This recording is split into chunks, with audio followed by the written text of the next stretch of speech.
Buenos días, nos encontramos con la doctora Ana Karen para realizar la entrevista que está dentro del marco de la materia de innovación socioeducativa. El tema está dirigido a los proyectos de innovación socioeducativa que son incorporados en el contexto educativo. Es un gusto tener la oportunidad de compartir este espacio con usted y saludarle. Esperamos se encuentre muy bien y agradecemos el tiempo que nos ha dedicado. Con mucho Para gusto. dar apertura a la entrevista, ¿nos podría compartir cuáles son las prácticas innovadoras que implementa en el aula?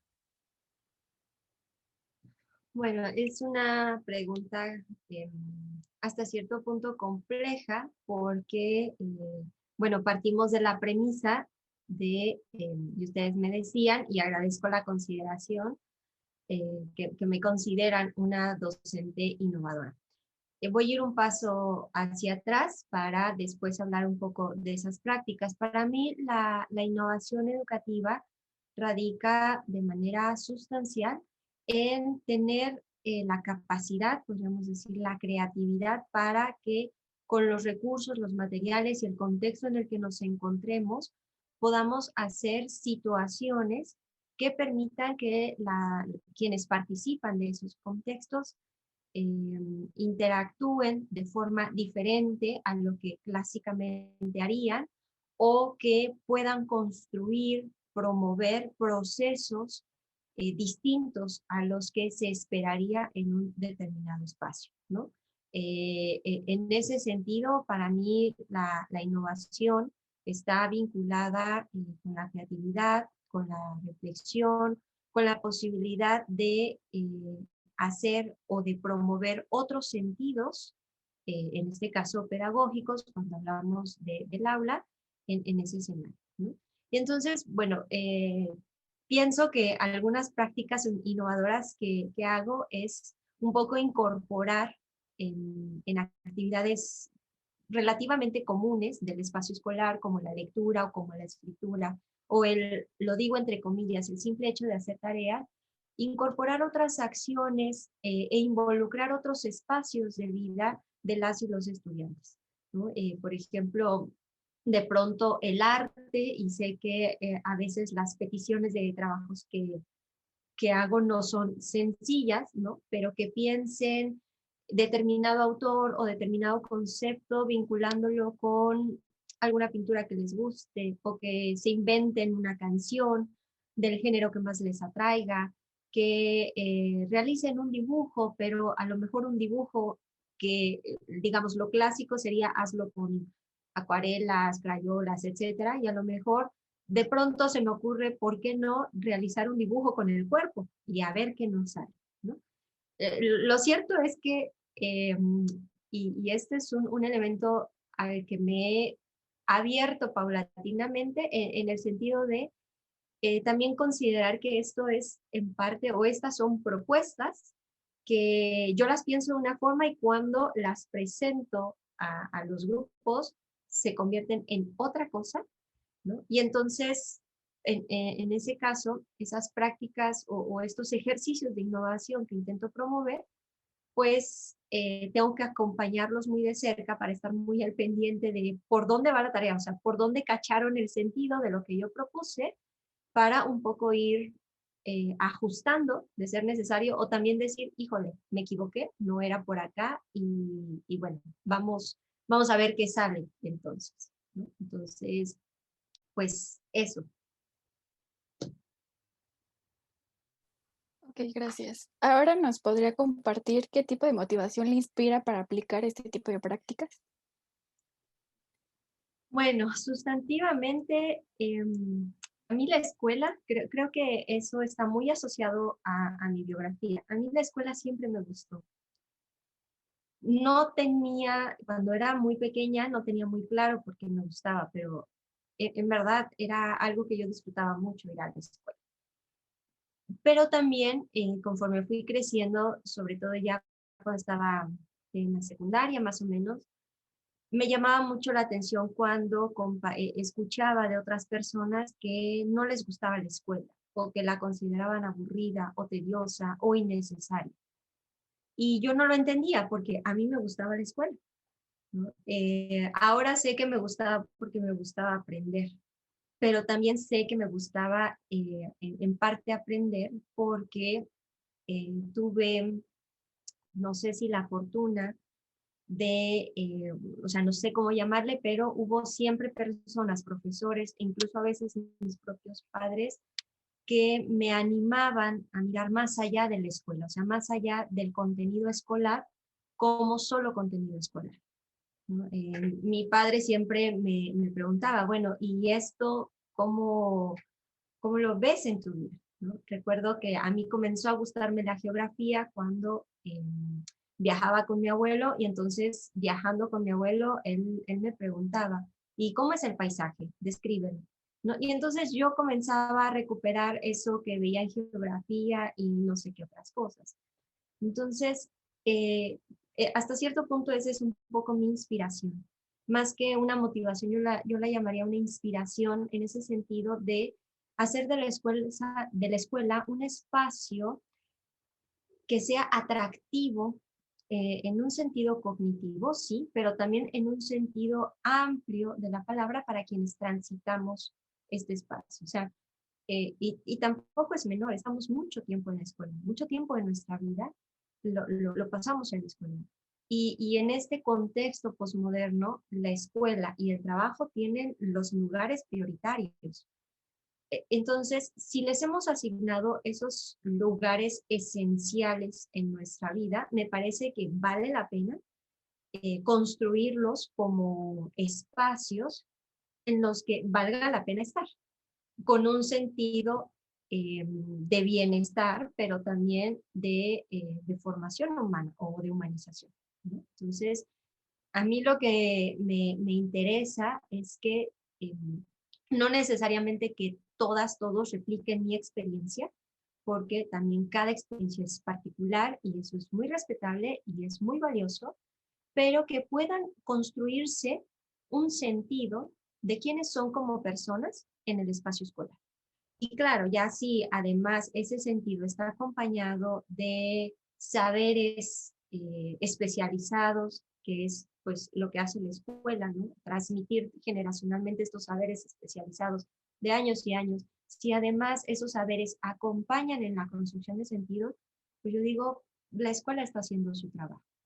Entonces, pues si mi trabajo es acompañar en esos procesos, intento que las prácticas que realizo, que promuevo a veces en calidad de experimento, eh, pues tengan un poco de ello, ¿no?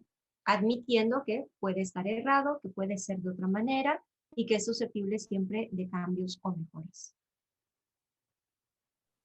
Sí, es muy interesante esto que comenta que aunado a las prácticas innovadoras, pues va esta cuestión de experimentación. Y retomando este punto, nos gustaría conocer cuáles son las fuentes que usted retoma para estas metodologías innovadoras. Ok, con fuentes se refieren como autores, propuestas, perspectivas. Em, Como parte de mis estudios de doctorado, yo me aboqué al campo de la sociología del trabajo y la economía política, pero específicamente la sociología del trabajo. Una de mis tareas en la construcción de mi investigación fue definir qué era el trabajo docente, desde una perspectiva sociológica, por supuesto. Pero como pedagoga, no podía deslindarme pues de mi propia formación de base. Entonces comencé a indagar por ahí y me encontré con un sociólogo, Richard Sennett, y un texto que llamó mucho la atención que se llama El artesano. Cuando yo leo esta propuesta de Richard Sennett, él plantea justamente que uno de los problemas del trabajo en la modernidad o postmodernidad es que hemos perdido la capacidad de conectar la mente, el corazón y la mano. Entonces él dice, ¿cuál era la valía de los artesanos? Pues que en el trabajo que hacían estaban ellos también, o sea, estaba una parte de sus vidas ahí colocada. Y ahora con el trabajo industrializado, pues no, solamente usamos la mano y hemos dejado de utilizar el corazón y la mente. A mí me atrajo mucho esta idea y entonces comencé a indagar y en el campo pedagógico me encontré con Andrea Lió, una pedagoga argentina, que retoma a Richard Sennett, pero ya en el terreno de la pedagogía. Y ella tiene un libro que me gusta mucho, que se llama Los artesanos de la enseñanza, y justamente hace un planteamiento de por qué, más que por qué, para qué la docencia debiera ser en parte un trabajo artesanal o es un trabajo artesanal, ¿no? Entonces, bueno, ya de ahí me metí a la estética y otras cuestiones, pero podría decir que desde el terreno de la sociología y la pedagogía, estos son mis dos referentes desde los cuales construyo una apuesta en la que intento asumirme como una artesana de la enseñanza.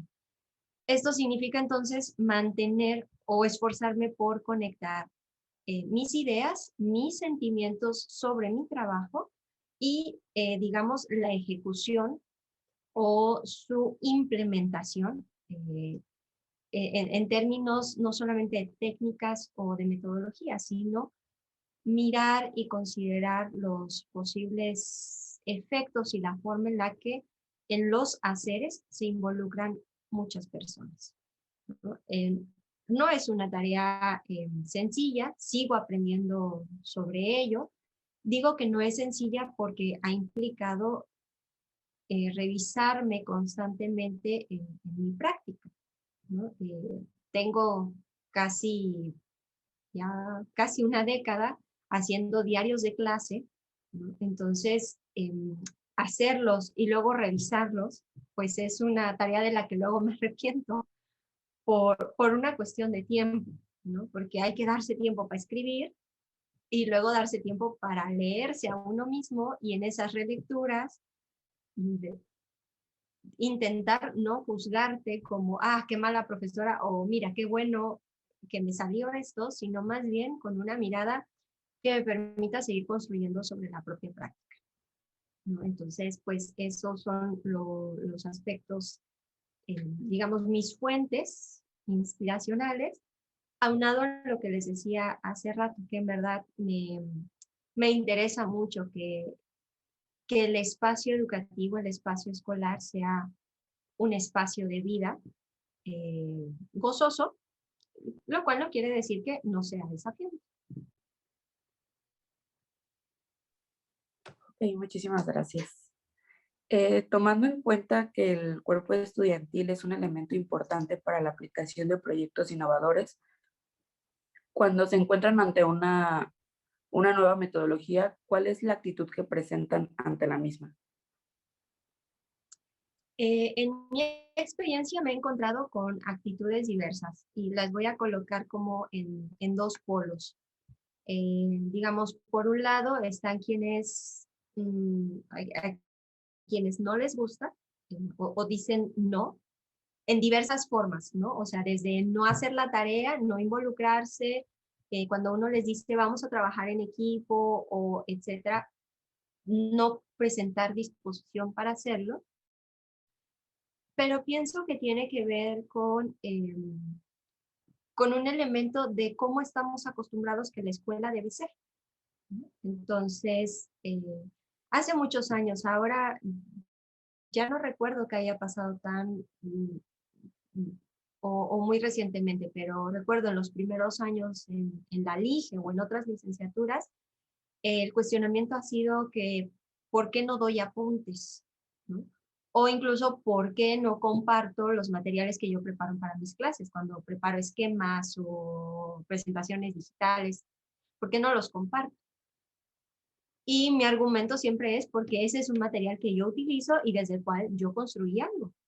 Tú crea tu propio material según tú estés construyendo el tema, el concepto, etc., ¿no? Entonces, ubico que esta postura no podría decir que es predominante.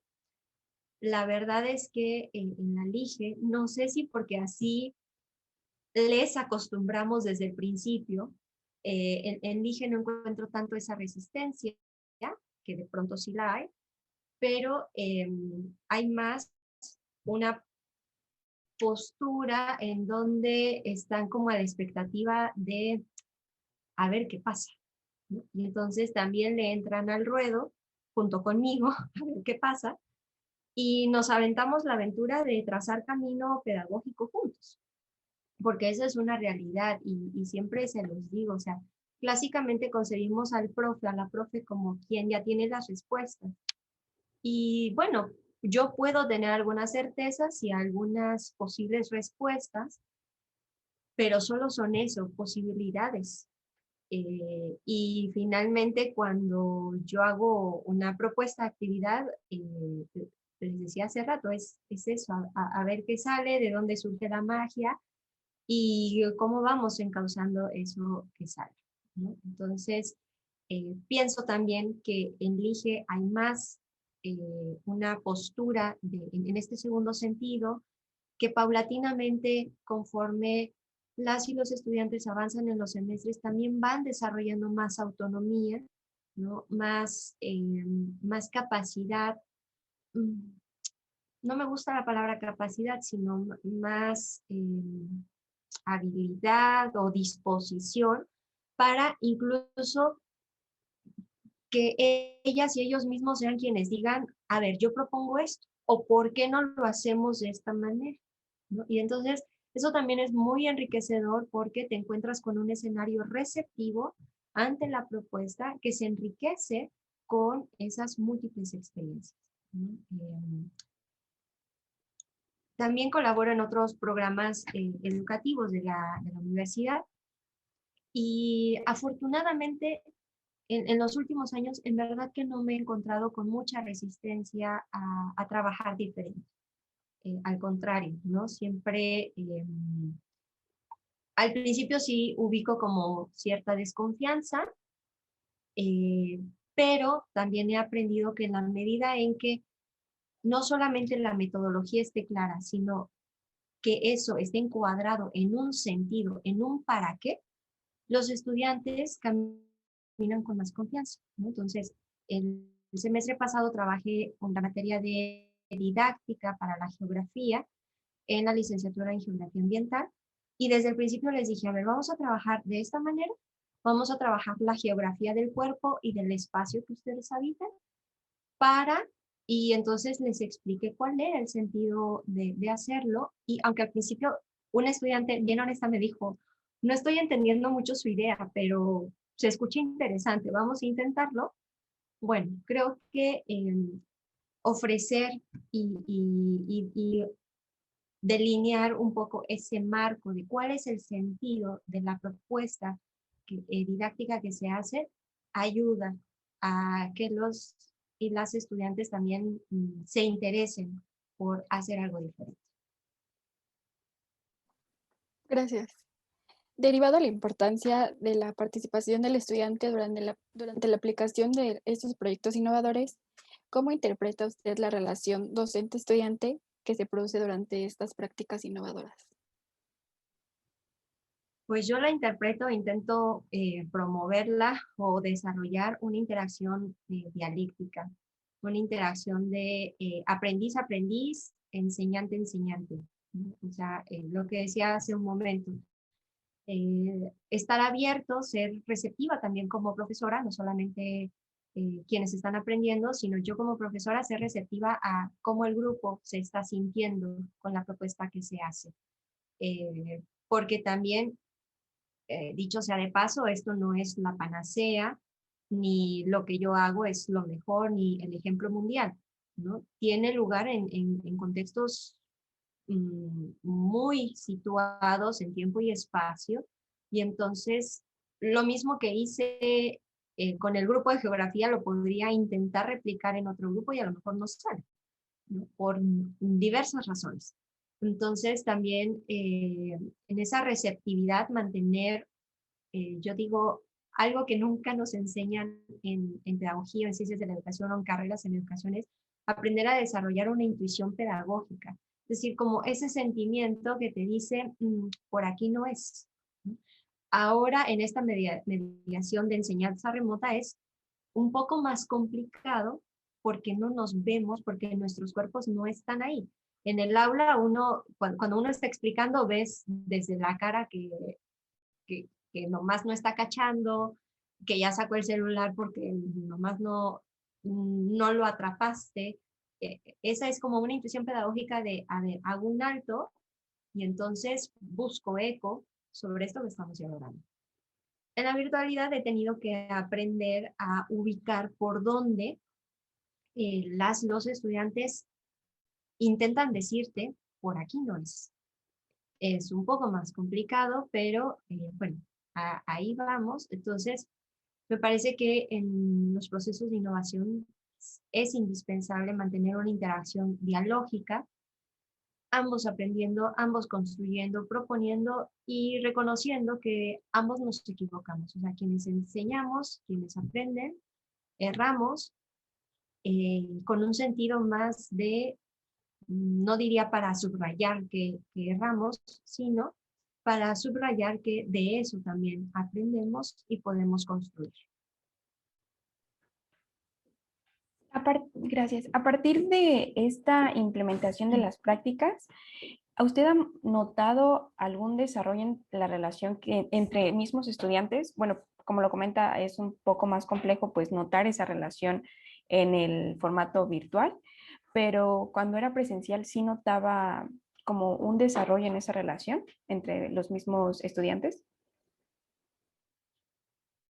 Sí, bueno, no todo es miel sobre hojuelas, hay muchos tipos de relación, desde, digamos, en parte el currículum oculto de pronto muestra que se genera competencia, ¿no? No es tu intención, pero se genera una cierta competencia de mostrar quién hace el mejor trabajo o el más bonito, o quién entendió o atendió mejor las indicaciones de la profesora, ¿no? Entonces, un poco lo que intento es, en casos como ese, no tanto valorar el medio, salvo que el medio sea algo que yo haya solicitado de forma explícita, sino más bien valorar el contenido. A lo mejor alguien hizo, no sé, una revista en una cartulina, mientras que otra persona lo hizo de forma multimodal, con una super plataforma bien linda y etcétera. Bueno, si yo no he establecido que algo que valoraré es el medio, lo que valoro es el contenido. Y no importa si lo hiciste en papel o en tu super aplicación, veamos cuál es la calidad pedagógica del contenido que me presentas. Se genera competencia, decía, en esas relaciones, también se puede generar un diálogo. También he aprendido a reconocer el conflicto como parte del diálogo, es decir, el conflicto en donde no siempre o necesariamente están de acuerdo con las posturas que se presentan, pero que también es valioso. Y entonces aprender a establecer relaciones ahí de participación, de negociación, de, a ver, bueno, ¿cómo planteamos algo que incluya lo que tú estás notando y lo que estás diciendo frente a esto que te estoy proponiendo por determinadas razones? Entonces, es a veces es intentar malabarear entre sí la autonomía, y Freire nos dice, promover la autonomía tiene sus riesgos para el docente porque es abrirle la puerta a quienes aprenden a tomar la palabra, ¿no? Y eso implica entonces un escenario en donde el profe tiene que permitir que tomen la palabra en todos los sentidos. Y en sentido pedagógico, pues entonces se diluye la figura de autoridad, en tanto, pues hay muchas más voces construyendo, que también, con la pregunta que hace rato hacía Paulina, te encuentras estudiantes que sí quieren, o sea, quieren hacer, les interesa, pero son muy tímidos o muy tímidas. Poco hablan, poco promueven, entonces, pero cuando les lees o te los encuentras en otros espacios, descubres que hay una voz ahí queriendo salir. Entonces, pues buscar distintas formas para intentar, solo intentar, que todas esas voces puedan emerger en diversidad de formatos. Muchas gracias. También nos parece pertinente conocer si ha tenido alguna experiencia innovadora que no haya funcionado dentro del aula. Sí, varias, no solamente una. Varias y por distintas razones. A veces en una ocasión fue el tema del tiempo, ¿no? O sea, no había suficiente tiempo para trabajar una propuesta psicopedagógica que diseñé junto con otra colega para un bachillerato. Ustedes saben que el trabajo en el bachillerato está por hora, más bien 50 minutos, y la verdad es que la propuesta nos quedó bien linda, los profesores nos felicitaron y todo, pero cuando llegamos a la parte de la negociación de las horas, nomás no fluyó. Nadie quería soltar sus horas ni nada, entonces se trataba de promover el autoconocimiento a partir de prácticas de arte.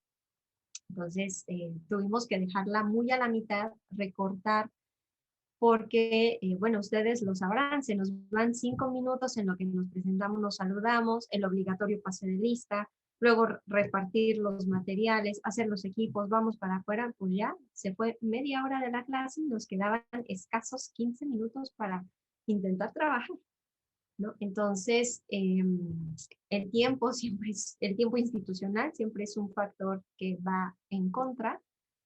En otras ocasiones no ha sido el caso del IGE, y no lo he vivido de manera tan directa, pero sí en el espacio universitario también algo que sucede con mucha frecuencia es con relación a qué saberes se priorizan y por qué se priorizan esos saberes.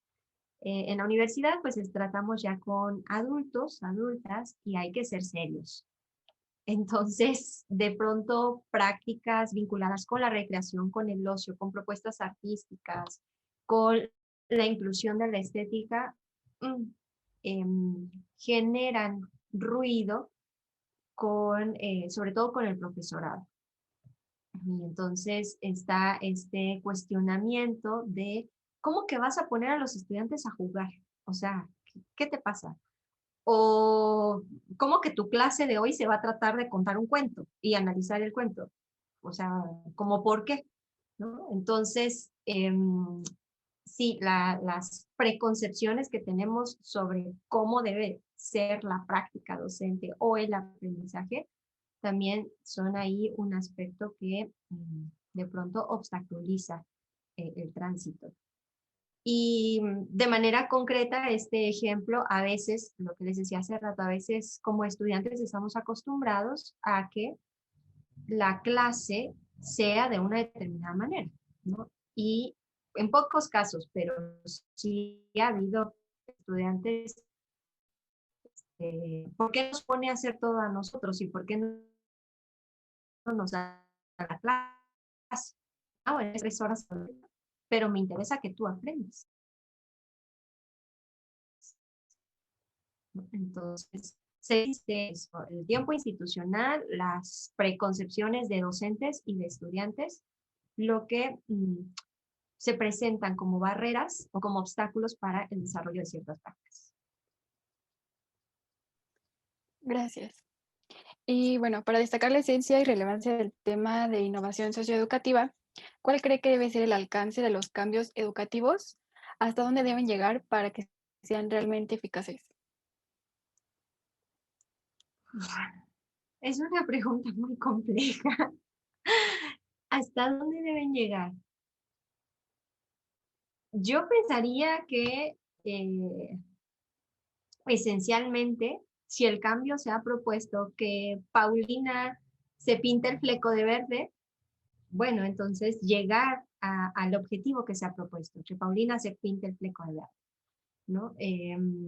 Si además se logra que sea todo el cabello, bueno, ya quienes estén involucrados valorarán si eso resulta en un beneficio para los propios involucrados.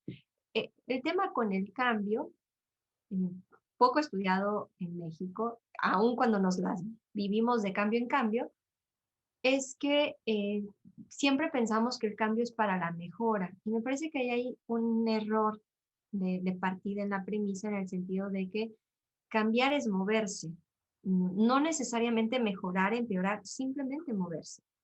Entonces, lo que hay que ver es hacia dónde se mueve y ese movimiento qué efectos genera, ¿no? Entonces, respondiendo a tu pregunta, pues yo diría,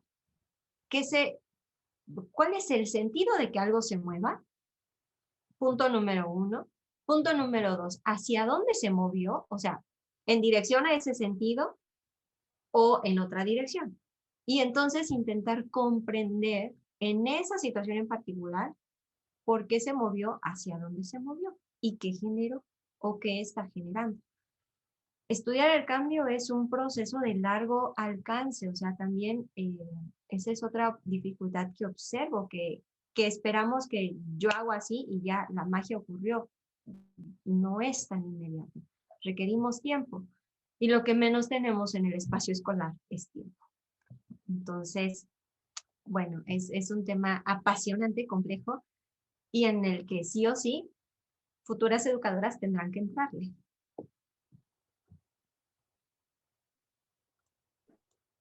Realmente todo lo que nos comenta es muy, muy interesante y agradecemos su cordial participación y tiempo brindado para responder esta entrevista. Realmente nos deja con datos muy enriquecedores que dan apertura, pues, a la reflexión. Sí, como Muchas gracias, chicas. Pues espero que, que sea útil y si tienen alguna duda, pues llamen. Sí, maestra, muchas gracias. Como comenta Pau, fue muy enriquecedora la entrevista y pues nos es grato saber que compartimos el espacio con docentes que buscan innovar y buscan mejorar pues todo el campo o hasta el alcance del campo educativo.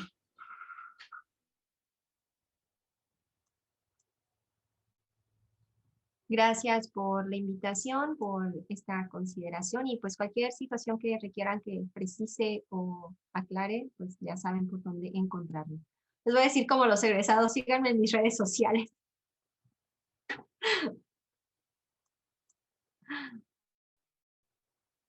Un gusto verlas, les envío un abrazo, que estén muy bien. Muchas gracias, maestra. Igualmente. Muchas gracias, Ivonne. Espero que nos podamos ver muy pronto. Gracias, maestra. Mientras tanto, cuídense mucho y a sus familias. Gracias. Gracias igualmente. Adiós. Fue un gusto. Nos vemos.